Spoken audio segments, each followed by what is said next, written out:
What's up, everybody? Welcome back to the channel for another video. Today is another special interview, another special episode. I have today with me R.L. Solberg of Defending the Biblical Roots of Christianity, the YouTube channel. How I found out about R.L. was I started to see the certain issues. As you can see from the title, we're talking about Torah Observant Christianity. I started to see these certain issues pop up, whether it was online via my TikTok comments, via my Instagram comments. And then I had some few run-ins within my personal life of the certain beliefs as well. And one day I'm searching on YouTube and I'm typing in the questions or the thoughts as I see them coming through my comment section and from what people are telling me.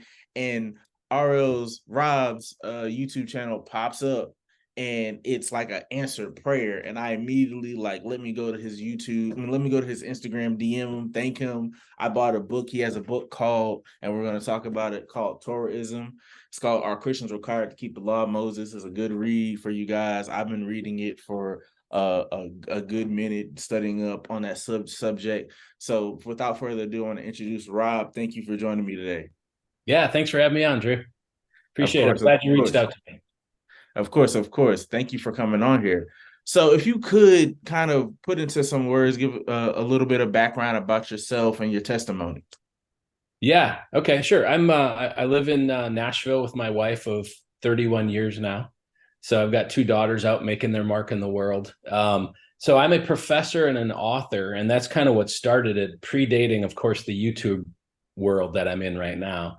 But that's my calling, is kind of to be in this apologetic area. And I originally wasn't intending it to be, the name of the book, Torah-ism, also known as Torah Observant Christianity. Some people know it as Hebrew roots. This was a weird area, which, if I'm being honest, I felt like God sort of sent me out into this no man's land of his kingdom to go, here, why don't you, deal with this tiny little thing. Yeah. But anyway, that's the assignment that he gave me. So I kind of leaned into it and discovered it's actually a lot bigger than I thought.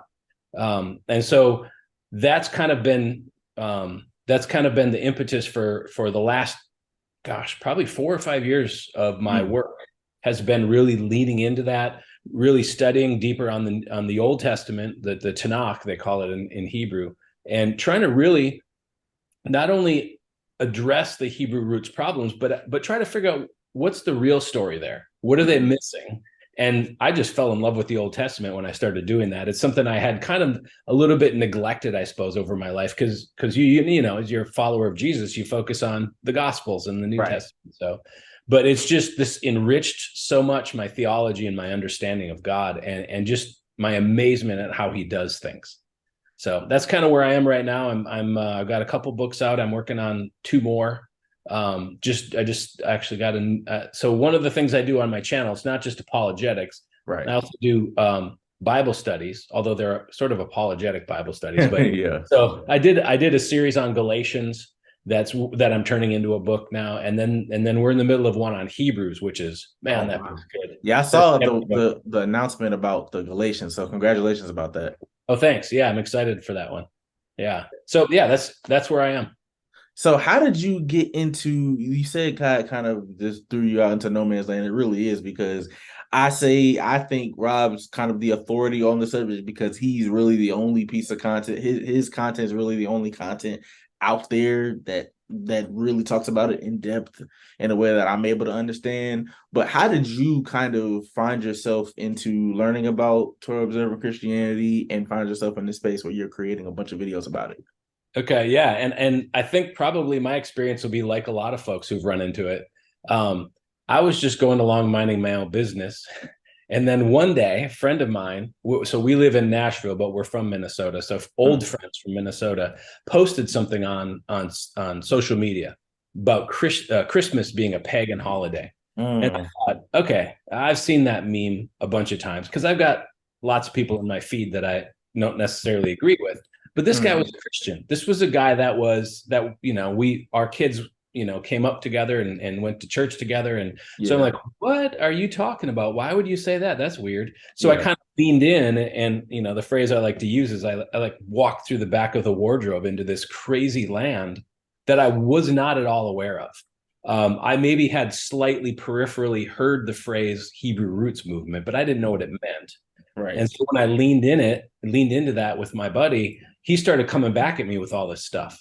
And, just being, a theologian and a professor and kind of how I approach things, I started saying, okay, first of all, this guy's really passionate, but it also sounds very wrong. So I need to dig in.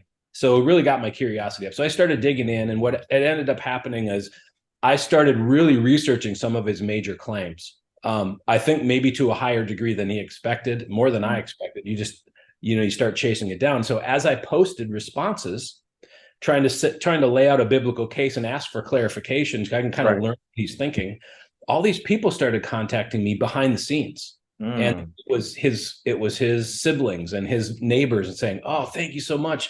These guys have been really like over the top, and I don't know what to do about it." And and their kids are saying stuff to our kids, and so there was a lot of confusion about it. And so I started putting out some blog articles, and then about that time, one of my previous pastors, an old pastor of mine, said, "You should think about writing a book because we've got this at our church. I just had to deal with the guy." He was teaching Sunday school, lessons, adult Sunday school, and he started getting into this stuff, and he wouldn't stop. And so this was one of those things where the more I learned about it, the more I realized it's kind of pervasive. And the problem is, as I think you discovered, there's really not a lot out there talking about it directly. Like you'll hear some people have maybe one or two episodes on the concept of Hebrew roots, but this was really where I felt God just saying, "Look, this is your assignment. I need you to do this." And I just thought, okay, that's fine. I'll do, in a way I thought, well, I'm kind of sent out to Siberia. I'm on the front lines, but as usual, God was right and I wasn't, and there's a big need for it. And so you called me the expert. I'll only accept that in terms of being maybe the most knowledgeable guy in the room, but I'm certainly not an expert on it. But yeah, just exactly your story is what I've heard from so many people. I get messages all the time now from people saying, "Look, my husband's being weird, or my kids won't let me see the grandkids on Christmas," or all this stuff. And there's really so far, there's really no other kind of resource. So I just felt like God was saying, "Look, I need you to put stuff out for the kingdom to help these folks who maybe aren't as big as, Jehovah's Witnesses or anything." Yeah. Well, it's enough. And lives are being negatively impacted by this. So yeah, anyway, that's kind of how it all began. And it's amazing to see because like within some of the spaces that I frequent, there's Christian rappers that are in this space as well. So I'm not going to name any names, but yeah, there's Christian rappers that are in this space as well. And for so long, it just goes under wraps. Like it's just posed as like, oh, I'm still a believer. And I'm sure that they still are, as we'll talk about it. But it just goes under wraps and everybody's just looking around like, hey, what's going on with this guy? So I'm happy. Right. Yeah, go ahead. No, I was just saying that I was agreeing with you that, Yeah. and it's not instantly strange. Like if someone said to you, "Hey, you know what? I'm going to start worshiping Satan." Yeah. What? But it's so similar, and it's pulling stuff out of the Bible, and it all sounds great at first. And there's some really cool parts of it. But like you say, it can fly under the radar for a long time before anyone realizes, whoa, I think they might have left some key things behind. Yeah. And I think it's very much like a sudden pull. So if you could, for me, put into words for my audience, what is Torah Observant Christianity? What is the Hebrew Roots movement? Yeah, okay. Well, so first of all, the first thing to know is it's not some big monolithic movement where everyone reads from the same book of doctrine or there's not a Vatican, it's disparate groups of people, which is why that's the reason I called my book Torahism, because there is no one label that fits them all, but there is a very common theology. So, it all has to do with the thing that makes them connected is the simple fact that number one, they're under the opinion or the belief that Christians, that followers of Jesus, are required to keep the whole law of Moses, to keep the Old Testament law. And number two, they believe that if you don't keep those laws, then you are walking in sin and disobedience. Those, and I'm just going to leave it there. That's kind of loose theologically speaking, but those are the common things you'll find. You'll hear it called Torah Observant Christianity, Torah keepers, Hebrew roots movement, although they themselves don't want to call themselves that much anymore. There's Right. new like pronomian Christianity, Mm. pro-law Christianity. So there's different names, but I kind of coined the term Torahism because, the Torah is a beautiful and fundamental part of the Christian faith, but Right. Torahism is like this misapplication of the laws of God in a way they were never intended, and it becomes this like this constraining force that kind of enslaves people almost. I mean, there's this spiritual sense of smothering, suffocating almost, that it seems like a lot of them get into when they're on the deep end of the spectrum. So that's the general approach. And there is a spectrum. Some folks are just kind of interested in Jewishy things or Right. Old Testament things, and that's beautiful. But there's a range, there's a spectrum. So when you start getting to the more aggressive side of it, you're suddenly, I mean, and some folks in Torahism actually connect salvation with law keeping. And that is, I mean, that's something where you go, okay, that's clearly over the line, Yeah. clearly unbiblical. Yeah. Yeah. The one thing you had said is like what the thing that makes it is so confusing is it's kind of oxymoronic. It's to follow the whole law when we're as humans incapable of keeping the whole law. That's why we need Jesus. So Right. it's like what you think what in Torahism causes just that sudden pull? Do Yeah, you that's think? really interesting. I've been trying to research that, but it's a different with everybody. But there are some commonalities that I've discovered. One of them is there is a genuine interest, and I think a good, healthy interest in the ancient roots of the Christian faith. Mhm. Christianity didn't just begin when Jesus showed up. There's Right.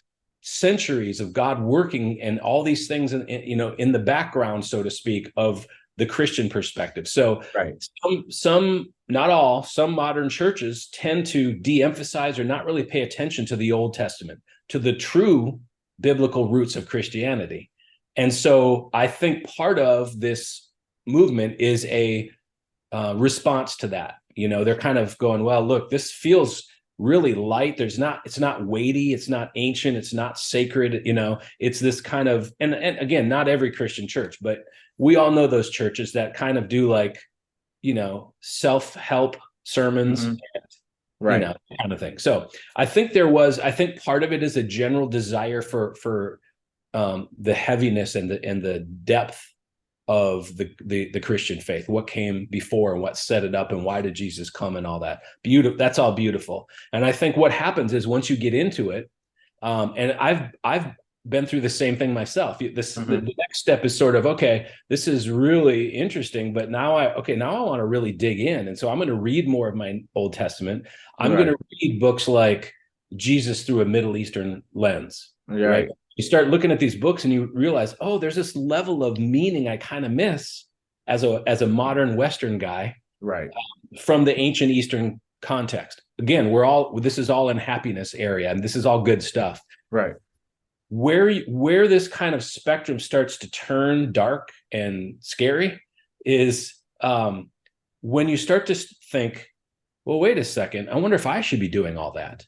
Should I be eating kosher? Should I be keeping a Saturday Shabbat? Should I be circumcised? Should I keep the Torah feasts? Is it wrong for me to celebrate Christmas and Easter? Because they're not in the Bible. And so there's something in there. And this is where some strangeness happens. I wish I was a psychiatrist or a social scientist. I could get into it deeper. But Yeah. what I see is that this sort of spirit takes hold. Sometimes, like you alluded to, it's fast. I mean, it's like within a month, they're kind of pulled into this. It's almost like a spirit of legalism can come over That's them. what I was going to say next. I Yeah. literally was going to say, I believe it's they love. I was interviewing another gentleman yesterday when we were talking about works, and I believe some people are just obsessed with touching stuff. Like they're obsessed with touching stuff. The old covenant, there was sacrifices, there was a tabernacle, temple. They smelled the blood, they smelled the incense, they were able to touch the scapegoat, all that stuff. And Right. then we as humans, our nature is works. Like our nature, we live in a sensory world. So we want to be able to touch and feel. But then when you get to Jesus, and Jesus is the kingdom is invisible, the kingdom is on the inside of you. Right. It's by faith now. It becomes harder or just not enough for some people. Yeah, that's a great observation. Yeah, because a lot of the things from the Old Testament became internalized. Right. We're the temple now. Right. We're the priests now. Right. And the sacrifices are the living sacrifice of our bodies. It's not, like you said, it's not an animal sacrifice with blood. So there is maybe a lack of tactile things to get involved in. And maybe that's why, I mean, maybe some folks have ended up going kind of into a high church type, like Eastern Orthodox. I know someone ended up there. I know a few people that have actually went all the way back to Judaism and wanted to go into the synagogues and do that kind of stuff. So I think there's some of that there. But I also think part of it is kind of what you mentioned, is that there's this sense that it's like almost scandalous to be called righteous and we wouldn't have to do anything to earn it. Right. Like, that doesn't feel fair. And to be honest, it's not fair. I mean, it's not fair in our favor that God would do that. But it leaves some people wanting the to-do list, the things that I can say I've done X, Y, Z, and now I can say that I'm a righteous person because I didn't eat pork this week and I rested from sundown on Friday till, whatever. It becomes this tangible list of things you can do. Right. Again, it's very common to our human psyche to want, our Western, especially modern psyche, to want to be productive and do things. And I get that. So I'm not saying that they're weirdos that are doing things that make no sense. There is some, I do understand the call that some folks who get into it feel. Yeah. That said, I do have to mention that there is a contingent in the let's call it the Torahism, the larger Torahism community. There is a larger than average percentage of folks who are, let's say, predisposed to conspiracy theories.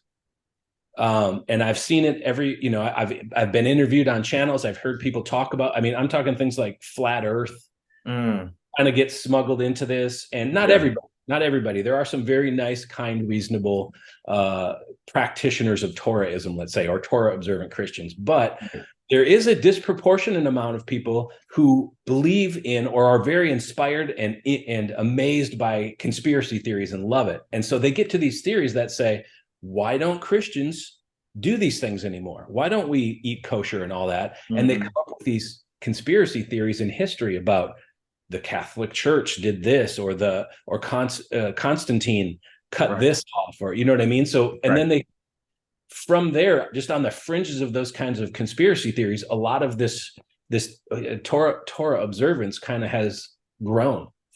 It's weird. Yeah.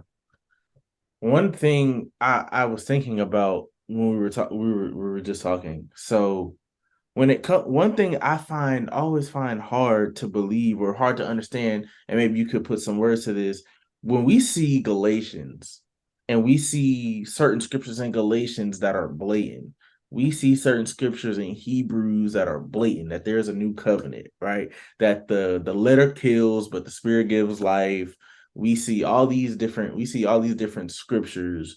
Right. What in those scriptures do the people who believe this way simply just like overlook or just like don't want to pay attention to?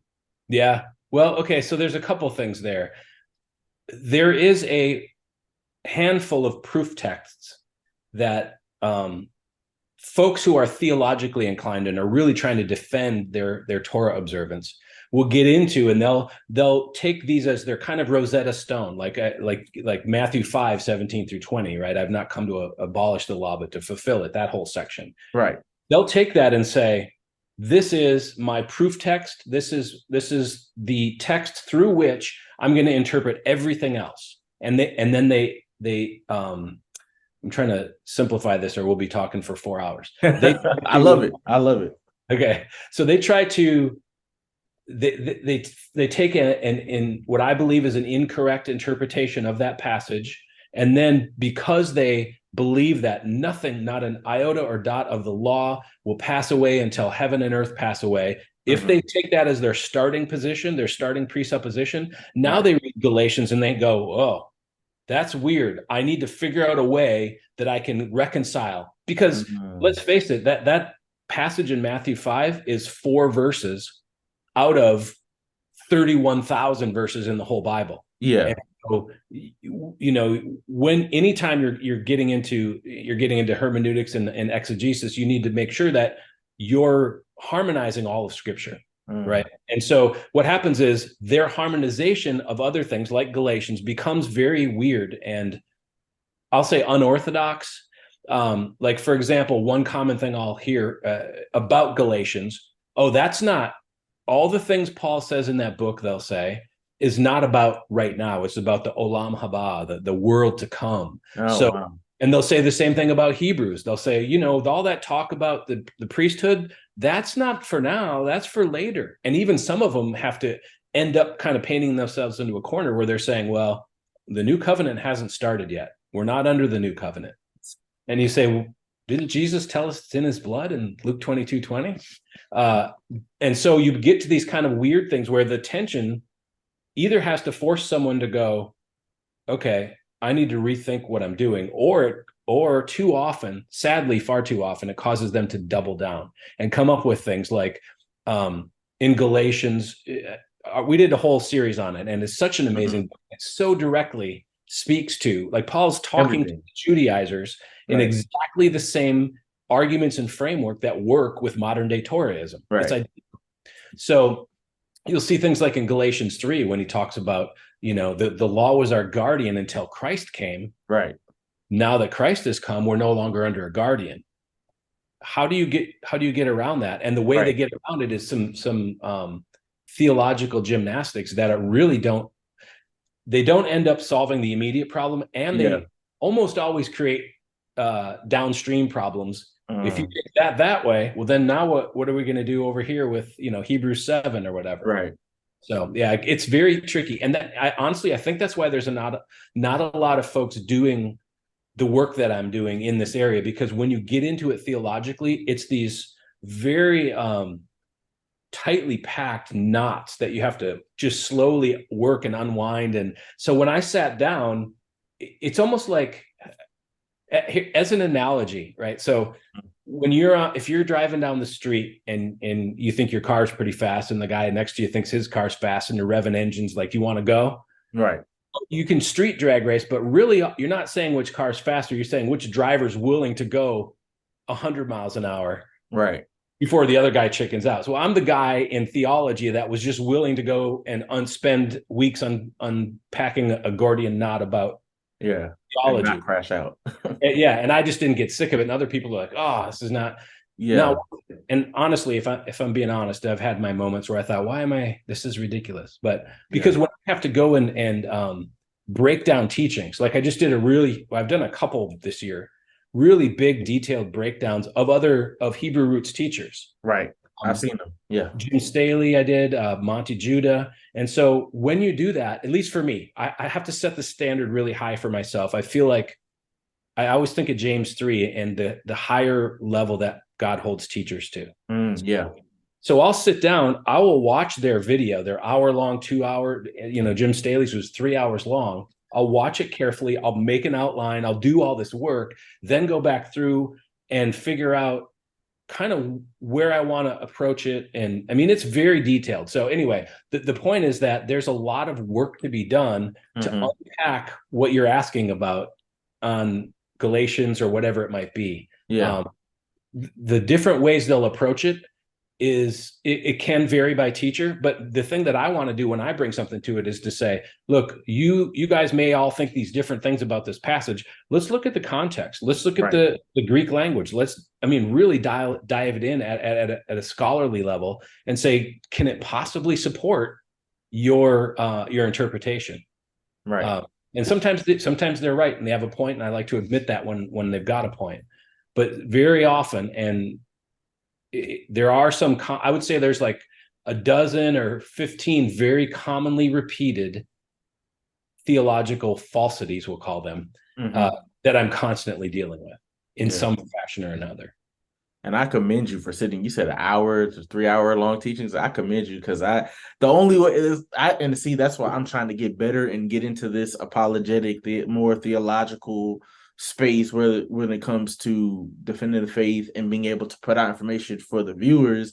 But it's I digest it so much more when it's coming from like a Mike Winger or from someone like yourself who's more versed in it, and they're telling you about the other religion, or they're telling you about the offshoot of Christianity, and I'm able to digest their hour and a half versus a 3 hour from somebody I know doesn't believe like me.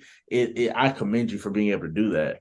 Thank you. It's got to be God leading me, because I'm not normally like that. Yeah. But I feel like he's given me this assignment, and he's equipping me to do what needs to be done in my tiny little corner of the universe, of the kingdom, Yeah. So what are we talked about some of them, but if you could we talked about the scriptures, but if you could kind of unpack maybe one or two main like differences or disagreements that that separate Christianity from Torah Observant Christianity. So what are like one or two of the main things that are two of the bigger things that say, okay, this is Torah Observant Christianity versus Christianity? Okay. Yeah. So again, it's not a monolithic thing, but I'll pick some popular ones that maybe not everybody who's Torah observant will follow this, but these are things that are common that most will resonate with. Obviously, the biggest thing is that we need to keep the Torah. And so where does that come from? So this is a very common thing. They believe that the law of Moses, and you know what, let me pause and make a quick terminology distinction, because it's really important. This is something I discovered early on, where there's this gray area that if you're not clear, you can be easily talking past someone and it gets super frustrating. So the Torah, that word comes from Hebrew Torah, which means instruction or guidance or direction. Right. It doesn't even mean law technically, although it is used in the Hebrew to mean that in certain passages for sure. Right. The Torah, when I say Torah, I'm talking about the first 5 books of the Bible. Right. That's sort of the technical term. Yeah, that's how I knew it. Yeah. So but interestingly, Genesis has no law, as you might think. It's right. Exodus. Yeah. So the law of Moses is the term used in Scripture dozens of times to refer to Mount Sinai, where Yahweh gave Israel his commands, his laws, starting with the 10 Commandments, right? And then over time, they were at Mount Sinai for about a year, and over time, he kept giving them more laws until the kind of the Jewish tradition says there's 613 mitzvot or commandments. That's a number that was kind of arrived at by rabbis. It's weird how you count it, but the number doesn't matter. Let's just say hundreds. Yeah.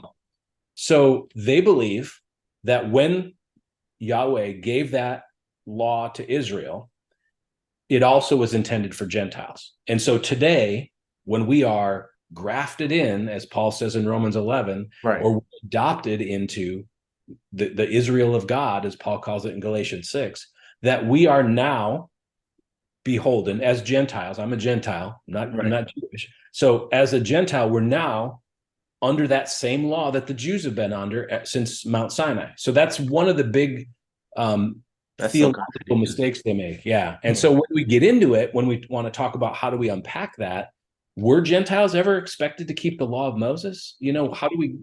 So we look at Exodus 19, the giving of the law. And typically, this is the most common argument you're going to hear from a Torah keeper, that Exodus 12, it's the Passover. God's about to rescue Israel out of slavery in Egypt. He talks about slaying the lamb, putting the blood on the doorpost, all that, right? There's a line in there that says that after that happened, the Lord passed over, Israel took off. They went with a mixed multitude. At the end of Exodus 12, it talks about a mixed multitude that left Egypt with them. So this little area, this little text called mixed multitude now becomes Gentiles. Theological basis to say, see, there was Gentiles there too. And so the Gentiles went to Sinai. Gentiles were at Sinai. This is the theory. Right. Gentiles were at Sinai, and then and the law was given to everyone who was there. Whether you're Jewish or not, that's who the law was given to. And so it carries on forward. So there's a lot of, I won't get into it now, but there's a lot of theological and biblical errors in that, which we can get into when we talk about covenant making and all that. Yeah. But so if you start there and you say, well, look, we've always been under the law. We're under the law today. This is why I have a whole chapter in that book called "Is the Law for Everyone?" Was the law for everyone? So that's one thing that's a really big, very common issue. And so because of that, now you say, oh, we're under the law. Well, I'm going to now need to keep Sukkot or Yom Kippur or all these kind of feasts, right? And then from there they cook up. I'll just say, I don't know how else to say it. They add on these man-made things. Mm-hmm. You're only supposed to keep the 7 feasts commanded in the Torah. You're not supposed to keep any man-made feasts. So stop keeping Christmas and stop keeping Easter. These are pagan holidays and blah, blah, blah. And so you point out, well, Jesus celebrated Hanukkah and that wasn't given in the Torah. So how do we account for that? Right. So anyway, that's kind of the trails you end up going down. So that's a big one, is Gentiles are under the law and have always been expected to keep the law to some degree. And then another really big one, and they all kind of flow from that, but you get all the things like eating kosher. Yeah. Nowhere did anyone ever say that we can eat clean now. So if you eat pork as a Christian, you're in sin, you're in disobedience. And they start going. It literally says in Colossians, don't worry about taste, touch, or handling. It literally says that. Yeah, right. Yeah. Okay. Into Colossians 2. Yeah. Yeah. Yeah. So then you get to other things just like that all come out of the law, right? So when did it ever say that we're not to keep the Saturday Sabbath, the seventh day Sabbath, right? And obviously the Sabbatarian movement's pretty huge. Yeah. So you've got Seventh Day Adventists that believe the same thing. So you go through all these things, all these different Mosaic traditions, I call them. They used to be commands for the nation of Israel. Now they're Mosaic traditions, in my opinion. So I have arrived at this idea that, and I believe it's really solidly taught in Scripture, that keeping those things, kosher food, the feasts, Sabbath, circumcision, all that stuff, keeping those things for a Christian is entirely permitted, but it's not required. Right. And we see that in 1 Corinthians 9, where Paul says, when I'm with people who are under the law, even though I'm not under the law, I'll act as if I'm under the law. Right. When I'm with people who, so he talks about being who he needs to be in every situation, so that, he says, I can share the gospel with everybody. Right. So here's Paul keeping the law, but not keeping the law, kind of taking what I call permitted but not required approach to those traditions. So you had touched on it. I was going to talk about it. So when it comes to, like you just said, so when it comes to the feast, when it comes to Yom Kippur, when it comes to all these different things, we as Christians, just so the people know, so we as Christians, we're able to participate in these feasts as long as we have the knowledge that they're not adding anything to us, that are making us more righteous. We're not gaining anything, none of that sort, right? Right. That's great. Yeah. You're a smart man, Drew. Yeah. That's a great thing to say. So can we do it? Yes. I've celebrated the Passover Seder with a Messianic Jewish family. I've been to a couple of Shabbat services that we've got a Messianic Jewish congregation here in Nashville. It's amazing. I love it. And especially celebrating it with a Messianic Jewish family who can really show me this is where Christ is found in the Passover Seder. It's amazing to see that. There's nothing wrong with that. But I've been warned by several Jewish folks that many people of Jewish ethnicity are offended if a Gentile hosts a Passover Seder or hosts any kind of a feast, because they feel almost like this cultural appropriation kind of thing.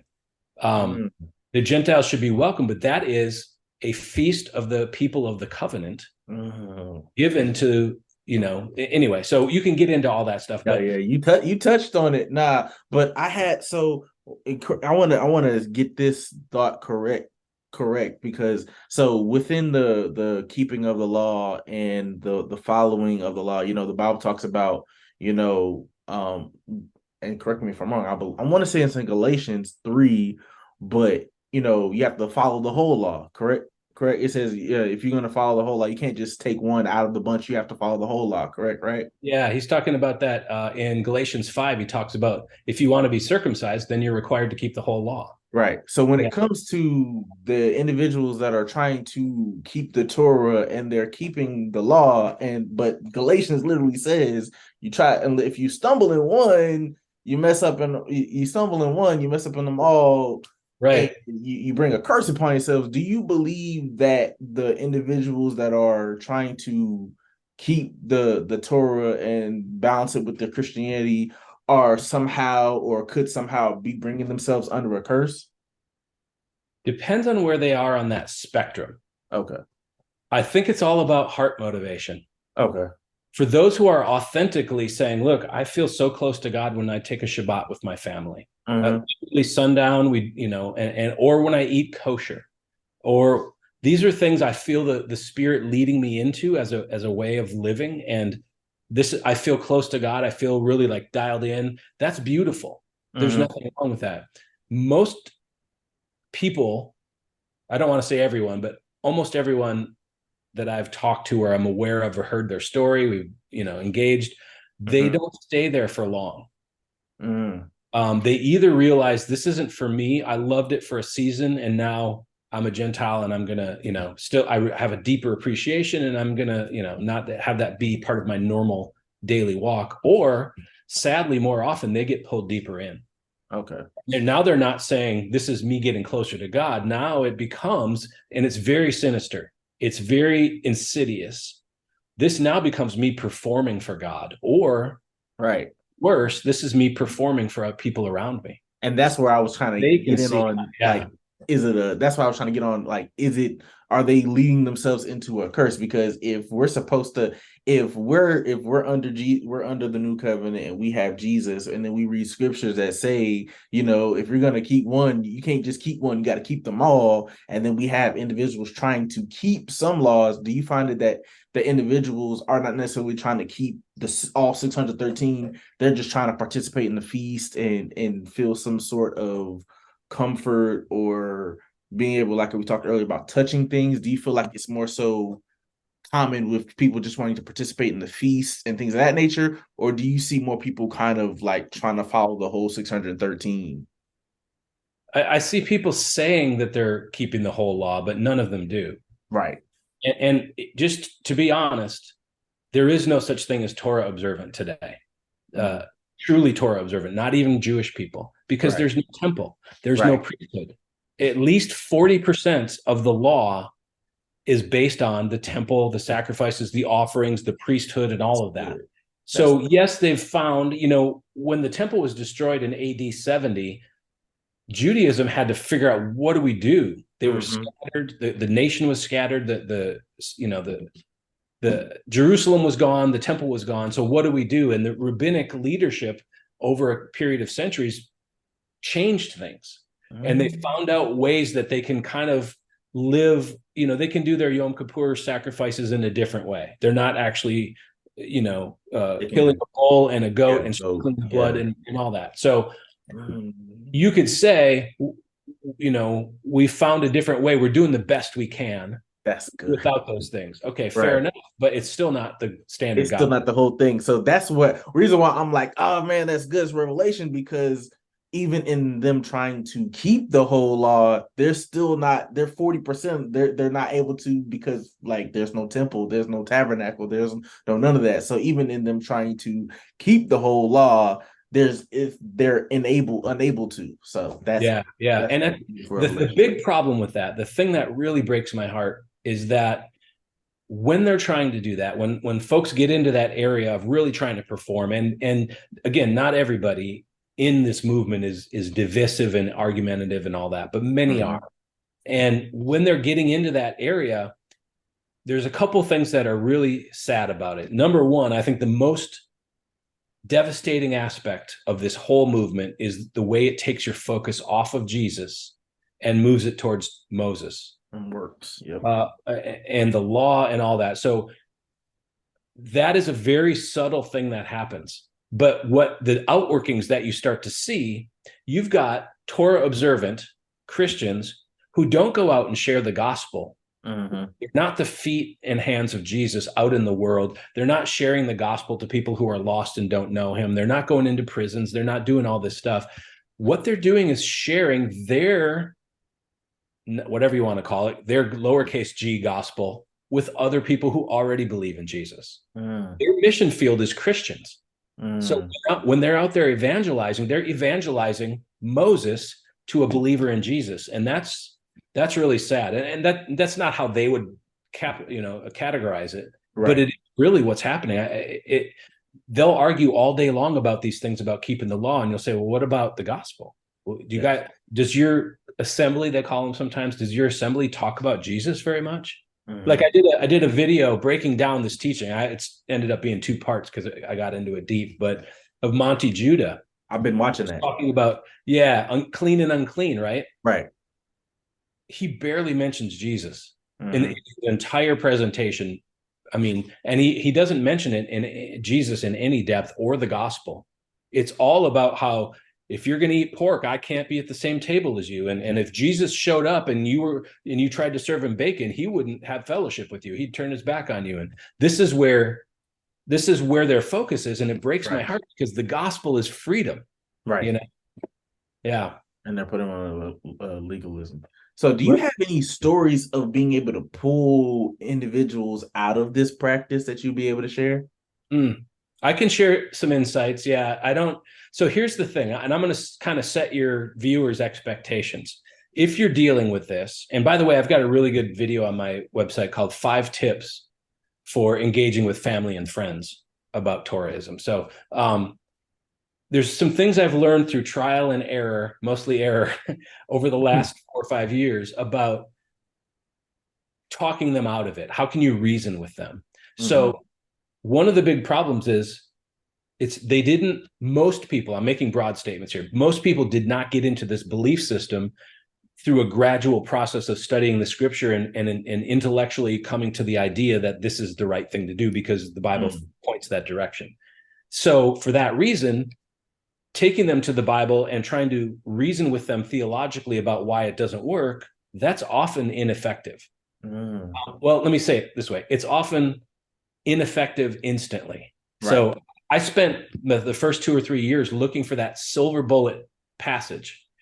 Like, this is going to be it. This is going to pull the legs out from under Torahism and show them. It was in Galatians. Well, I tell you what, I found like a dozen, but none of them worked. And so what I realized was I had misunderstood the problem. I had miscalculated on how to deal with it. So here's what I've discovered. It's a long process to get out of it. I interviewed a woman on my channel. You can look it up on one of my videos, Catherine, who was in the Hebrew roots and came out of it, and she told the story of coming out of it. And it's a long process, and so that makes it very difficult for us who have friends and family in it, because we can't flip a switch for them. We have to be the constant witness to them.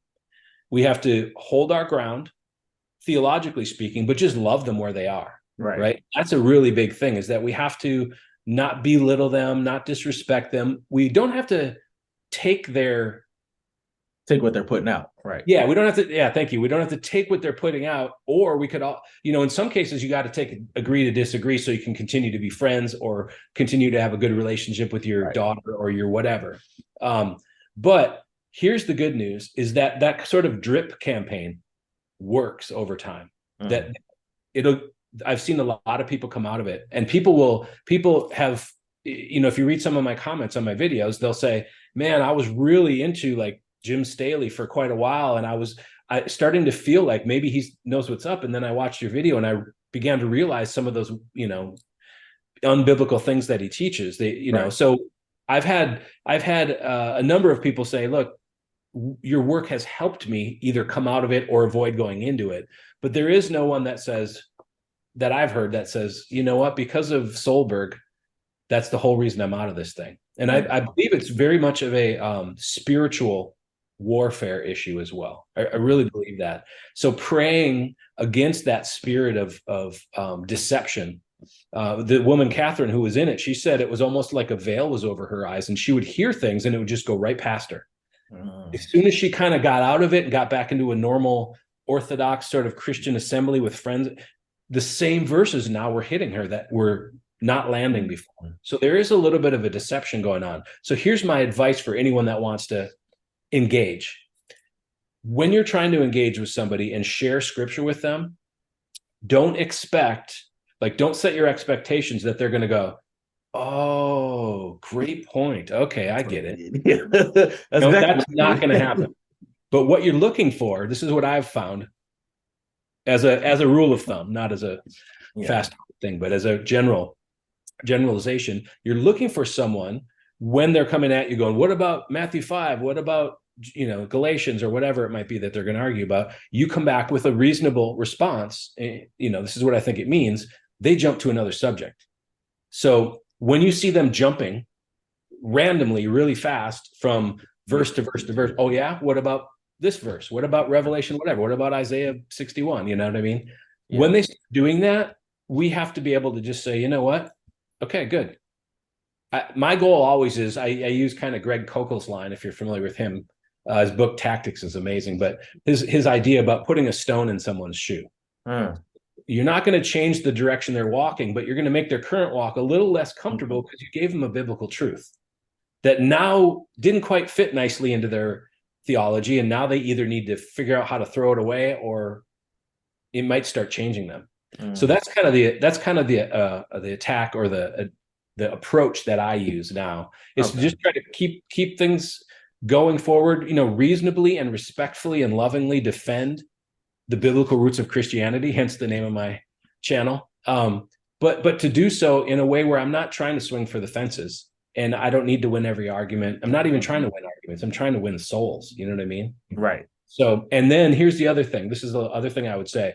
Because they're so focused on Moses, I always try to keep very Christocentric answers. I answer in light of Jesus, in light of the gospel, always keeping that at the front of the conversation, because that's what I think gets lost. And no one in Hebrew roots that I've ever talked with is going to try to downplay Jesus or the gospel, because they're believers in Jesus or Yeshua, they call him, So what is up with that too? We didn't even get to talk about that. What is up with the whole no letter J and the Most High? What's up with that? They don't say Jesus. Can you talk about that for a second too? I got two more questions for you, but let's talk about that. What's up? Okay, that's weird, isn't it? Yeah, it's so weird. I'm just like you can't say Jesus no more. Like it's just the Most High or Yah, what you see online. People just or Yah, I forgot how they. So a couple of things about that. This is you'll hear it mostly from, I'll call it the conspiracy theory end of the spectrum. But the concept is Jesus is not in the Bible. It's not, it's not what his mama called him. That's not what I'm calling him. So fair enough. What's in the Bible is actually Greek, Jesus, right? Jesus Christus. So you want to call him by his Greek name because that was good enough for the New Testament writers. Why can't we call him by that? Right. But, Jesus, of course, or Yesu, or whatever you want to call it in your different language, becomes the way that we say that Greek word. Now, the question is that they'll try to bring up is there's no, the name Jesus isn't in Scripture. He was Jewish. And this is totally correct. His name in Jewish was Yeshua, which is a version of Joshua. Right. But Yeshua in Hebrew means salvation. Right. And that's so beautiful. I love that. And I'll even call him Yeshua sometimes. Right. It's just his Hebrew version of his name. Right. It's the same guy, the same everything. They'll take that now and get to some really weird spots where they'll actually get deep. You have to use air quotes because they're not digging deep in the right direction, but they'll start calling God Yah and Jesus Yahashua or something, some version of that. Now, first of all, the version of Jesus's name they use is grammatically false and inappropriate in Hebrew. It's not actually what his name is.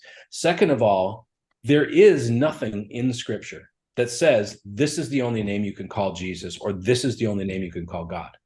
They called him all kinds of stuff. Son of David, Son of God. You know what I mean? He called himself Son of Man. Jesus, they called him Emmanuel, Mighty Counselor, whatever. So there's all these different names, and there's lots of names for God in the Bible, Yahweh, or however we want to pronounce that. So if someone gets into you, it's kind of called the sacred name movement, right? So if someone gets down that path, I just say, look, the Bible calls him this, so I think it's okay to call him that, you know. Yeah. But it's a really weird thing, and I feel like it's one of those pointless, divisive areas that, to me, like it's like a beacon. Here's a spirit of rebellion. Here's a spirit that's concentrating on all the wrong things. Yeah, you know. My thing is when I've had been in the midnight hour and there's quote unquote sleep paralysis, and I say the name Jesus and it goes away. So it works. Like, yes. like Amen. So it just man, just crazy. So one thing that I go ahead. A lot of that comes from really poor hermeneutics and translation knowledge about how languages get translated from one to the other. So it's just sort of it's not that they're stupid, it's just that they're ignorant in the sense of they don't know. They don't understand why. Okay, the letter J wasn't invented till recently, but they only care about that when it comes to Jesus, not Jerusalem or Jericho or any of that. They're not telling me you need to call it Yerushalayim. They never say that. They just, you know what I mean? They're only talking about Jesus. So there's a disingenuousness there. Just to be aware of that if that comes out. That's a good point. That's a good point. They're not worried about that when it comes to Jerusalem and Jericho. That is a very, very good point. That is a very, very good point. I like that. I'm going to put that into my bag. I'm going to put that into my bag. I'm taking that. All right, you got it. Yeah, anything I say, it's yours, man. Yeah, I'm taking that into my bag. All right. So last question before I get you out of here. So one thing like we were talking about before we started recording that I commend you on is your ability to be able to keep a calm, cool tone when you interact with some of these when it comes to some of these believers that are some of them are kind of hyper in this movement. They're kind of hyper, they're kind of enraged. How do you, and this is advice for everybody, but how do you keep that calm, cool, respectful manner and able to, maneuver through the wilderness of these comment sections sometimes when people are just going a little bit overboard? Yeah. If you crawl across any of my comments, you'll find not just hyper, but actually downright mean. Yeah. Personal attacks, things like that. Again, This isn't everybody. I'm painting with broad brushstrokes, but there is a higher than normal percentage of combative people in this movement. And I think you get a disproportionate amount that comment. There's maybe lots of people that watch a video and like it and don't even let me know that they were there. Right. But the people that do comment, they can be mean. They can be abusive. They can be very arrogant. And so how do I deal with that? Well, for one thing that's very helpful is that a lot of what I do isn't real time. Like we're talking real time. But when I'm making a video, when I'm responding to somebody, I have that moment of like just getting offended and mad. I'm not going to deny that. Right. But I also have the ability or the availability to just take a breath and try to remember. So I try to remember that. And this is kind of my personality anyway, though. Nobody I'm talking to, anyone I'm talking to is someone that Christ died for. So if I keep that thought in my mind that, I think it was C.S. Lewis, I think, said something about you've never looked into the eyes of anyone that was merely, or that wasn't eternal. Right? God's remembering, and I say this a lot in my sort of positioning, opening comments and things. It's not about people. I'm not about attacking people. I'm about ideas. I'm in the arena of ideas. Ideas, statements, claims, those are all fair game. I can attack the concept without attacking the person. Right. And I really try to do that. And so when I say, I wouldn't say like, this teacher, Mr. Jones or whatever. First of all, I never do personal attacks. So I'm never going to say, what an idiot, false or anything like that. As mad as I am, I've kind of learned to not do that because it doesn't help anything. But what I'll say is, look, this teaching is wrong for these reasons. Right. I won't say this teacher, and it's minor distinctions, but what it really does internally is helps keep me focused. Right. Because again, I'm kind of go back to that long game I was telling you about. It's about a drip campaign. And what I'm trying to drip is biblical love. And so I may not feel the warm and fuzzies, but I can understand that this is someone created in God's image that deserves my respect. Yeah. As mean as they want to be to me, that's fine. And so you'll see a lot of my comments I'll ignore all the insults and respond to just the theological thing they made, the Right. point made, Yeah, I seen that. I was looking at one today. You had, I believe, either you posted it today or yesterday. It was talking about homosexuality in the Bible, and people were just going in. I was like, golly. Yeah. Yeah. Sometimes it gets my blood pressure up. Yeah. Yeah. Yeah, for sure it does. But Yeah. so the other thing too is there's this anonymity on the internet. And so Hmm. we need to remember that this guy that's just raking me over the coals has never met me. He doesn't know anything. Like I was kind of responding to a guy on Instagram about that. He's just tearing me up for being Baptist this and going, I'm like, have you ever met me? Do you know Yeah. anything about the church I go to? And since they don't know that stuff, I'm able to kind of be a little bit distant from it, not take it too personal. Right. And so, and I get a lot of stuff. Why do you got long hair and whatever those things I get maybe a little Feel a snarky little about it. I teed. just Yeah. go, oh, so and this is true, but I'll tell them, a mentor of mine once said, when people start making fun of your appearance, it means your argument's pretty dang strong, Yeah. because they're going to ad hominem attacks rather than Yeah. engage at level of ideas. So anyway, I try to have a little bit of fun with it, but I really do like people. Yeah. Um, and I found I've made some friends that way where they're like, okay, I appreciate it. And they've even apologized. Sorry, I came on strong. Right. But there are people. I remember one guy told me he was super mad that I wasn't more, and he actually agreed with me, but he thought I was way too nice. He said, what are you, running for the mayor of Niceville? Don't let those, you got to get it. I'm like, no, I'm not that guy. I'm not going to walk Yeah. out swinging. I'm going to walk out. It's Right. just a part of who I am. I'm going to walk out Yeah. reasonable. So Yeah. anyway, yeah, that's it. And it's all about perspective on who I'm talking to, you know, That's good. helps That's me good. kind of rise above personal offense to the degree I can. Yeah. I love that in my own life. I try to do that as well. I'm not because it's like sometimes you have to be mindful of the knowledge or the wisdom that you feel like you may have and realize that you still don't have it all figured out, and then not try to respond in a way that's like, dude, your whole argument is wrong, and get upset and just try to focus on the teaching. And one thing I feel like YouTubers, especially within the Christian space, man, YouTubers, they're always calling out people and saying this person's a false prophet or that person's a false prophet, and Right. and trying to go for clicks and bait, and their whole channel is them talking about the person, but they're not dishing anything out. They're not giving any gospel out. They're not teaching anybody. Yeah. Their whole channel is just critiquing. They're tearing down. Yeah. I get that a lot. And that's frustrating. I expect more from my brothers and sisters in Christ, Yeah, yeah, And so, yeah. So when I'm approaching, I mean, I've got my own personal faith walk. And so I start out my day with prayer and with um, part of my prayers that I go through that I try to really bring into the forefront of my mind every morning, because I need to be reminded every morning, because right, you get in your flesh. yeah, But it's like, Lord, be in my responses. Move me as I'm reading this to think about the person behind the yeah, key. It's not a natural place to be in, but I think if you're, especially when I got into this more full-time and more regularly as an right, apologist, it's like, how do I put on my armor every morning?